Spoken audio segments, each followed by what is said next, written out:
दोस्तों, क्या आपने कभी चाय पत्ती बनती देखी है और किस जगह बनाई जाती है आपको पता है और इसकी खेती कैसे की जाती है? तो चलिए मैं आज आपको बताता हूँ कि चाय पत्ती कैसे बनती है।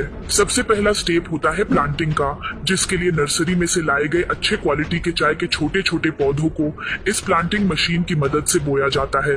अब जब चाय के पौधे बढ़ेंगे तो इनके साथ साथ खरपतवार भी आएंगे। इन खरपतवार भी इस मशीन के द्वारा कर दिया जाता है और इनके ऊपर पेस्टिसाइड का छिड़काव किया जाता है। आपको बता दें कि काली चाय जो भारत में सबसे ज्यादा यूज की जाती है, उसका उत्पादन भारत, श्रीलंका और बांग्लादेश में होता है और चाय की खेती के लिए उसने कटिबंधीय जलवायु वाले क्षेत्र उपयुक्त माने जाते हैं।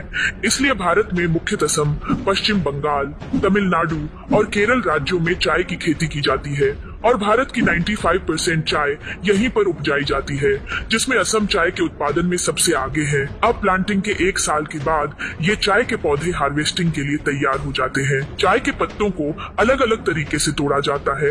कई जगहों पर हाथ से ही तोड़ा जाता है, कई जगहों पर इस प्रकार की इस स्पेशल टाइप की केजी का इस्तेमाल करते हैं और जब बड़ी संख्या में हार्वेस्टिंग करनी होती है तो इस खास मशीन का यूज किया जाता है। इसमें आगे की तरफ घूमती हुई ब्लेड लगी होती है। चाय के पौधे एक बार लगाने पर इसमें 3 बार हार्वेस्टिंग की जाती है। पहली बार मार्च के महीने में और 2 बार 3 महीने के अंतराल पर तोड़ाई की जाती है। अब इन सभी चाय की पत्तियों को बैग्स में भरकर आगे की प्रोसेस के लिए ट्रांसपोर्टेशन के जरिए फैक्ट्री में भेज देते हैं। यहाँ पर इनकी वेदरिंग करी जाती है, जिसके लिए इन पत्तों को यहाँ पर अच्छे से फैला देते हैं और इसके नीचे से ब्लोअर के द्वारा गर्म हवा को पास कराया जाता है, जिससे पत्तियों को मॉइस्चर 50% तक कम हो जाता है।